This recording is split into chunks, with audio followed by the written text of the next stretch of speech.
部をわきまえろ。知れ者が。Take a sip, I've been going off the rip. I've been bumping more cold, play the world cold as shit. I know one thing about the old one, can have more fun with it. And welcome back to another CGS video. Y'all know me. And today we have another prediction video for you.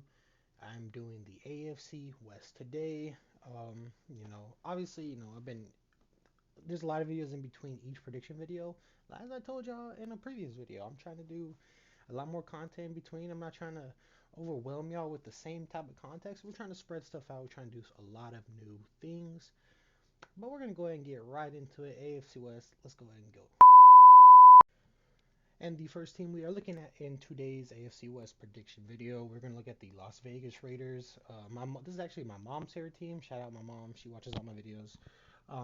So we're going to go ahead and just get right into it. Start off with the stats. And this team was not. It's really hard to say this team was. The offense was good. The offense was decent. The offense was good. It was all the defense was just terrible. But let's go ahead and get into the stats. 352.5 yards per game on the offense, 231.4 coming through the air, 121.4 coming through the ground, which is expected when you have the league's leading rusher in Josh Jacobs, scoring 23.2 points a game with the 12th best offense. Really not that bad at all. That offense was actually really, really good this past season. No, Devontae Adams had a career year, but when you look at the defense, you're giving up 365.6 yards a game, 242.9 through the air, 122.8 on the ground, giving up 24.6 points a game with a -8 turnover differential and the 28th best defense. And that's my whole thing about how the Raiders handled the whole Derek Carr situation. It was just like Derek Carr has never played with a top 10 defense in his career at all. Like from the moment he came into the league in 2014, he has not had a top 10 defense. And it obviously, the Raiders just had the 12th best offense in the league. They had the top rusher. Devontae Adams had probably his best year receiving wise, and Derek Carr, he played well enough to win six. Obviously, he played well enough to help this team win 6 games. Obviously, those wins didn't come against good opponents, but look at the defense just ranked. That's a bottom. That's literally bottom five defense. What do you expect, Derek? You want Derek Carr to go play fucking defense? And that's like I said. That's what I'm not. That's why I didn't understand how they handled the whole Derek Carr situation and why people slander Derek Carr. like like I said, Devontae just had his best year of his career, possibly, and that man played with Aaron Rodgers for what, 9 years, 8 years? I don't understand it. And when you look at it, it's just like, is Jimmy G gonna do any better? Y'all gave this man 3 years, and he might not even make the roster. And it's just like you didn't help. You didn't really. What did you really add to the defense? Like obviously y'all signed Jacoby Myers. He's gonna help Devontae, and you got Hunter Renfrow in the slot still. You franchise tag Josh Jacobs. He wants to be paid. You're gonna have to pay him eventually, unless you just want to let him walk. Like I said before, the Jimmy Garoppolo signing, he might not even play. Brian Hoyer as a backup. Like, come on, bro. And it's just like, what else? Like, the Raiders didn't do nothing on defense, and this defense is fucking dog shit. In the draft, I assumed they were gonna take Gonzalez or even Joey Porter, with I think it was the eighth pick or the seventh, somewhere in the top 10. And the seventh pick. And they took Tyree Wilson. And it doesn't make sense because you got Chandler Jones and Max Crosby coming off the edge. And you drafted an edge at the seventh when you need DBs, when you need a good secondary, you're playing guys like Mahomes and Herbert twice a year. Yeah, it's cool. You got two great pass rushers in Chandler Jones and Max Crosby, and yet you're drafting defensive ends when you need DBs. And the Michael Mayer tight end drafts, that was a good pick. Obviously, the Raiders traded Darren Waller. They lost Fabian Moreau in free agency. So I like that pick a lot. But at the end of the day, it's just like, where's the defense? There's no defense. This team has no defense. And that's where they've been at since Derek Carr joined them. The Raiders, even when they made the playoffs in 2016, the year Carr broke his fibula, still, I think they were ranked 20th that year. The only reason they play well is because they actually had good coaching. Josh McDaniels is not a good coach. Just get that. Everybody to realize that Josh McDaniels is not a good head coach. And I promise you, could have taken Christian Gonzalez or Joey Porter at 7. Instead, you got another edge rusher who Are you like, what are you gonna do? You gonna move Max Crosby? And go, he's not a linebacker. Chandler Jones, ain't no, he's the other. What are you gonna do with Tyree? You gonna put him in the middle of the line? I just like I said, I just don't understand what this team is doing. Other than Trayvon Morey, I can't name anybody from the secondary off the top of my head because I know they just got rid of Rocky Sin, and I just don't know anybody. I really don't. I don't even think Deron Harmon is there anymore. I think he only played for 1 year. But like I said, I just don't see the Raiders doing anything really well in this upcoming season. They didn't they didn't add the necessities to their team to become better than they were last year.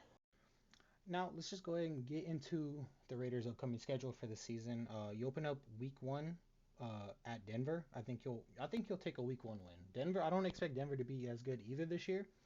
Go ahead and get into that later. Week 1 you win. Uh, Week 2 against the Bills, loss. Week 3 against the Steelers, loss. Week 4 against the Chargers, loss. Week 5 against Green Bay, loss. Week 6 against New England. I'll say y'all win. There's 2 wins. Week 7 against the Bears, I said you win that one, 3. Week 8 against the Lions, loss. So you're what? You only got 3 wins so far. You're 3-5 so far. Week 9 against the Giants, loss, 3-6. Week 10 against the Jets, that's a loss. You're 3-7. Week 11 against the Dolphins, that's a loss. That's 3-8. Week 12 against the Chiefs, loss, 3-9. So you're Week 13 by week. You only got 3 wins.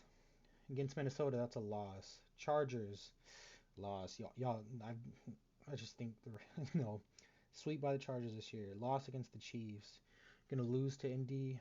And I think you'll beat the Broncos twice. That's about it. At the end of it all, I see the Raiders going 4-13. It's just a combination of being such a poorly run team and kind of a tough schedule. Especially you got the defending champs in your division. You got Herbert, you know, possibly Russell Wilson if he decides to show up this year, and then obviously the opponents you face. It's just not looking good, bro. And sorry, mother. I know you're thinking what I'm thinking, though. We both know that the Raiders won't be good this year. You're not. I know you're not hoping on it. I tried to give the Raiders benefit of the doubt before making this video, but after looking at everything that's happened, what's happened during the offseason for Raiders, I only see a 4-win season. The next team we are looking at is the reigning Super Bowl champions, the Kansas City Chiefs. Really not much to be said about this team. Best team in football, right up there with the 49ers. Super Bowl champions. They've been to Super Bowl, 3 times in the past 5 years? So let's just go and get into it. 14-3 record last year, obviously Super Bowl winners, as I've already said. Averaging 413.6 yards a game on offense, 297.8 coming through the air, 115.9 on the ground, which is really well, especially because the running back situation was a little weird last year. Scoring 29.2 points a game. That's the number one offense in the league. Nothing else to be said about it. That's number one. Defensive side of the ball, not too bad. Giving up 328.2 yards a game, 220.9 through the air, 107.2 on the ground. Only allowing 21.7 points a game with a -3 turnover diff. Kind of iffy. The 11th best defense in the league. Obviously, there's not much to be said about the Chiefs. Well-rounded team through and through, and that all starts with Patrick Mahomes and Andy Reid. You got the best tight end in football. Isaiah Pacheco showed out last year. Clyde Edwards-Helaire, kind of a what if. Also, the receiver room is kind of iffy still. We all know that. But at the end of the day, it doesn't matter who Patrick Mahomes is throwing to. He's going to win games. And the defense is going to step up when needed. Obviously, really didn't add much in the offseason. The big ones that I'm looking at was, Justin Watson re-signed for 2. You re-signed Jared McKinnon. And then, that's really about it. That's really, you keeping all the pieces together. Obviously, you lost Frank Clark. He's in Denver now. But the thing is, it's just like this team is still young. You signed Richie James as well. He was really decent he has a solid year for the Giants this past season. And it's just thing is like you didn't really lose anybody you won with other than really Frank Clark, And it's just I think Orlando Brown also left. Pretty sure he did sign with the Bengals, if I'm not mistaken. But at the end of the day, the Chiefs are the Chiefs. There's really not much to be said. You drafted Felix Ozuma with Uzama, I think that's how you say it. I can't say his other name. I don't want to butcher it. With your first pick in the draft, you also drafted Rasheed Rice. You pair him up with Kadarius Toney. Um, you know, and you lost Juju obviously, but even then, it's like I said, like you really don't. When Patrick Mahomes is your quarterback, you really don't lose sleep on who he's throwing to because he can make anybody look like a number one. And our whole thing was, oh well, are the Chiefs going to go actually get a better receiver, somebody who can be that receiver one? Now that Juju's gone, and obviously D Hop is still in play at the time I'm recording this, but like I said, that they believe in Kadarius Toney to be number one. That's who they're going to rely on this year to be that number one guy. So it's gonna be really exciting to see. And it's like I said, like it doesn't matter who Patrick Mahomes is throwing to, he's gonna make them look good regardless. And my whole thing is with the Chiefs, it's the secondary that kind of concerns me. Obviously, they did play very well this past season. Trent McDuffie, all those guys. And it's just like I said, that defense. When you got Chris Jones commanding the front line, and Nick Bolton that linebacker, the front seven looks really good. But that secondary is kind of sketchy at some points. We saw that last season, especially in the Super Bowl. That Eagles offense. So like against teams that can air out the ball, I don't like the Chiefs' defense. Like when you go against the Chargers, the Eagles, teams sort of that like to throw the ball a lot more than they like to run.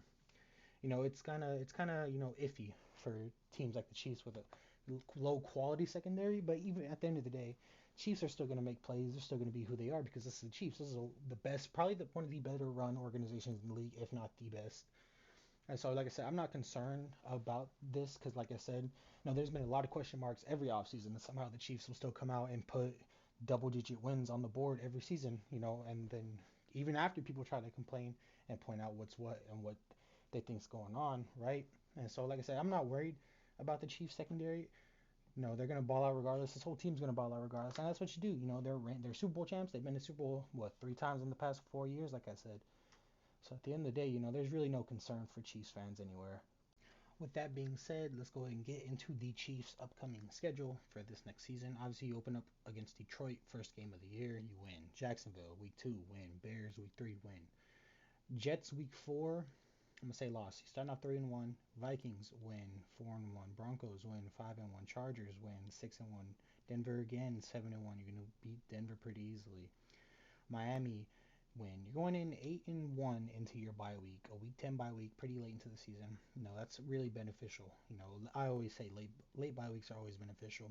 Come out of your bye week, Super Bowl rematch against the Eagles. I say you lose that one. Eagles get their redemption. Obviously, they would have liked the Super Bowl.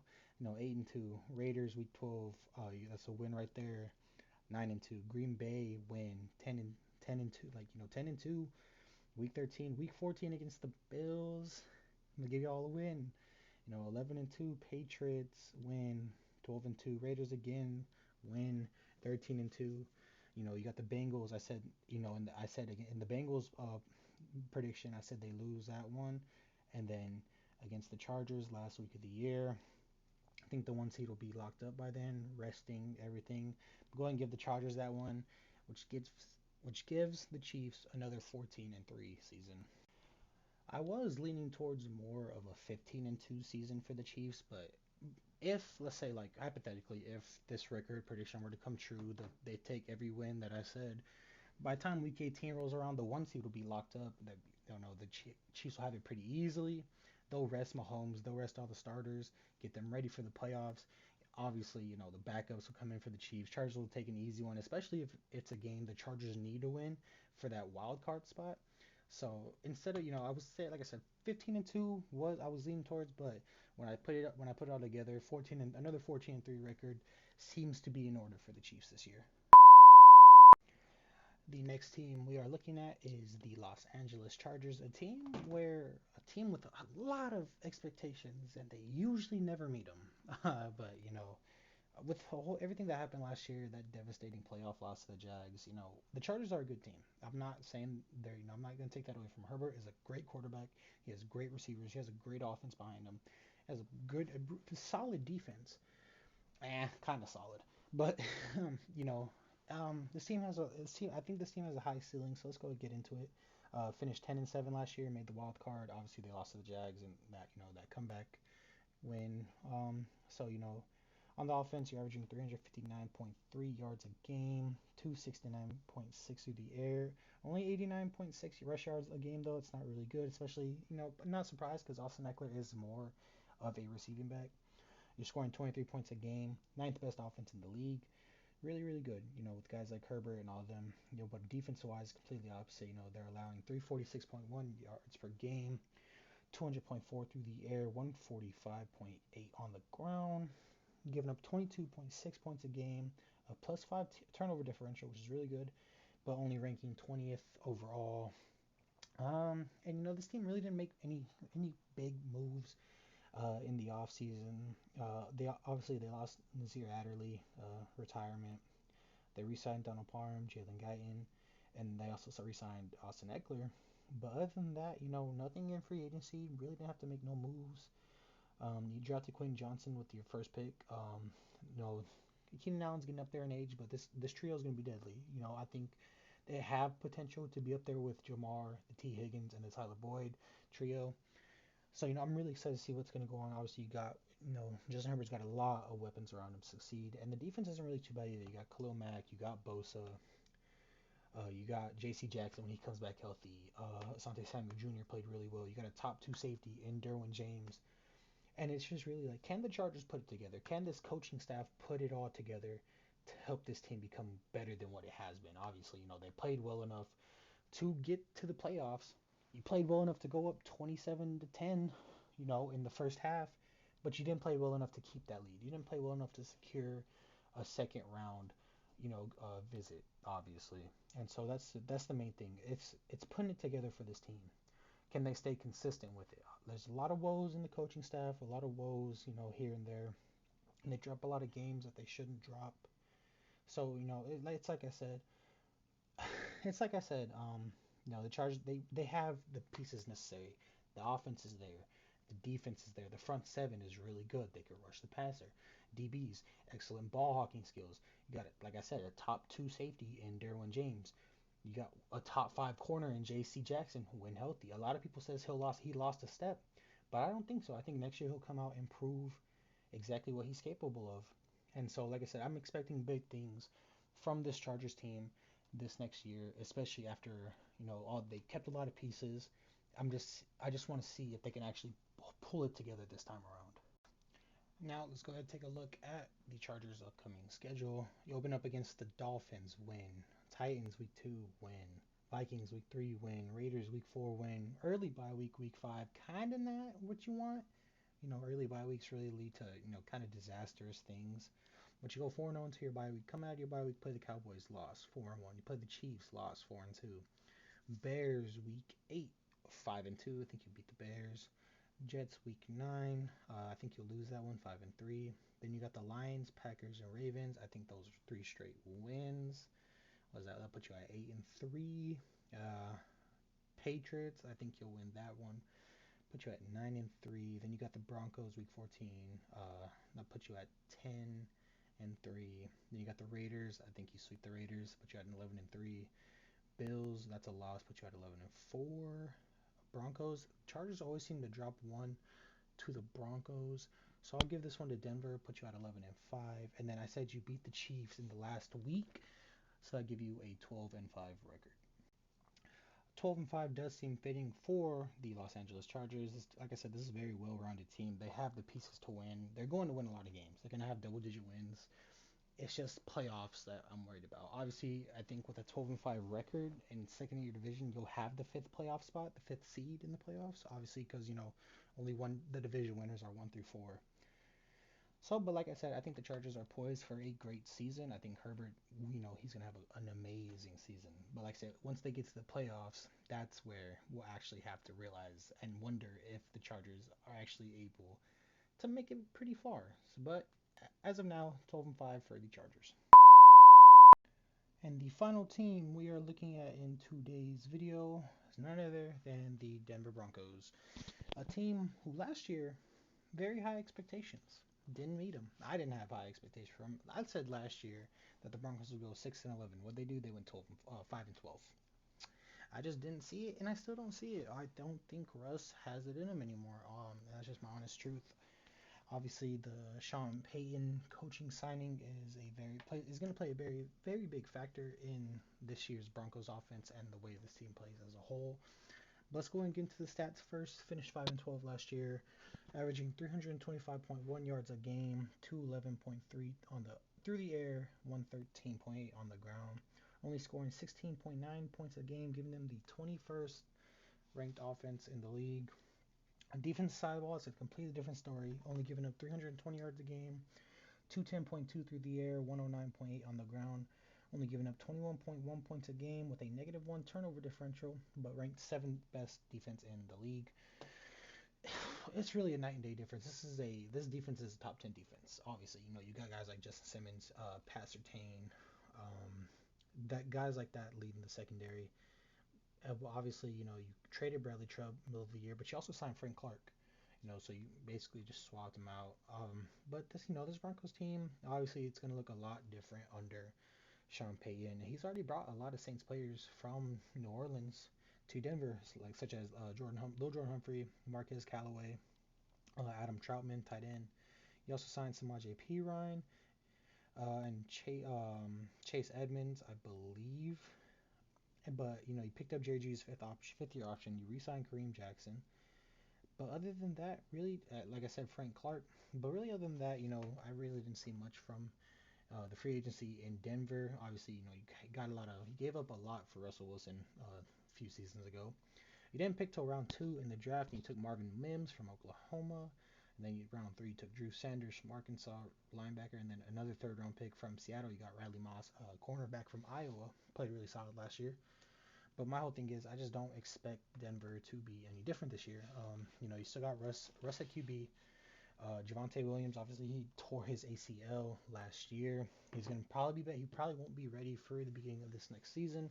But when he does come back, he always runs really hard. He's a great running back. The trio of Cortland Sutton, Jerry Jeudy, KJ Hamler, and now of course Marvin Mims. Kind of excited to see how that plays. Cortland Sutton came out a few weeks ago saying that he was watching a lot of 2019 Michael Thomas film. The year Michael Thomas broke the catch record set by Marvin Harrison all those years ago. So obviously the Broncos believe they can have a big year. Obviously, Sean Payton brings a different mentality. We saw what he did in New Orleans. Yeah, he had plenty of losing seasons, but with a good defense, I think the Broncos can be able to turn things around. They should be able to, in a way, but personally, I just don't see it really happening. And that it's like I said, it's because like the Raiders, you're in a division with Mahomes and Herbert, and now Aaron Rodgers is in the division. You got people like Joe Burrow. You got and you got a lot of up and comers. Deshaun Watson, maybe he has a breakout year again. But then, guys like Lamar, you got guys in that division like Kenny Pickett. I think pretty sure I already said Joe Burrow, Josh Allen, Tua. A lot of those guys. So like obviously the Broncos with an older quarterback are kind of on the short end of the stick here. And do I really see? And I don't think they're better. I don't think they're better than any of those quarterbacks and their teams I just named. In all honesty, and I think their schedule reflects that. And so we're just gonna have to see how it all plays out at the end of the day. Let's go ahead and take a look at the upcoming schedule for the Denver Broncos. I said you lose week 1 to the Raiders, but then you bounce back week 2, which is at 1-1 after beating Washington. I think you lose to Miami, but then I think in week 3, but then I think you beat Chicago week 4, put you at 2-2. Then you got the Jets, Chiefs, Packers, and then Chiefs. That's 4 straight. That puts you at 2-6 going into your bye week at week 9. Then you got the Bills coming out of the bye week. I think that's lost 2-7.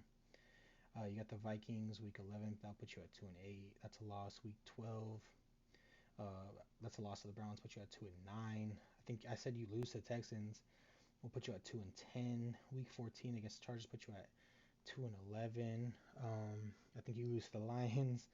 Put you at 2-12. I think you can beat the Patriots. Put you at 3-12. I said you beat the Chargers. Put you at 4-12. And I think the Raiders. I did say the Raiders sweep the Broncos. Put you at 4-12. I know I said 4-12 at the end of that last one, but it's actually I meant to say 4-13. Same as the Raiders, but like I said, the schedule is really against the Broncos at this point, and they really haven't proven that they're a competent enough team to beat these better teams, which is why I'm saying 4-13. Like I said, we just last year, if last year was anything is going to be anything like this year. It's you might as well just call it wraps. It's just like I said. Like I said, you got a lot of tough teams. You got Herbert. You got Mahomes twice a year. You go and play Josh Allen. You go and play all these other guys. And it's just it's rough. It's gonna be a rough season for the Denver Broncos again, I believe. If I'm wrong, then I'm wrong. But I'm gonna stick by what I said. 4-13 record for the Broncos this year. And now how it goes. Hypothetically speaking, if everything I said comes true in this video, here's how the division would look. Chiefs would win the division with a 14-3 record, possibly have the first round bye. Chargers would be the 2 at 12-5. Raiders would barely nudge out the Broncos for the third spot in the AFC West with a 4-13 record. The Broncos round out at 4th with a 4-13. Only reason Raiders are above is because the Raiders would have beat the Broncos twice, giving them the advantage. But yeah, that's where it's at. Chiefs and Chargers definitely making the playoffs. And it's just we're 2 more videos away.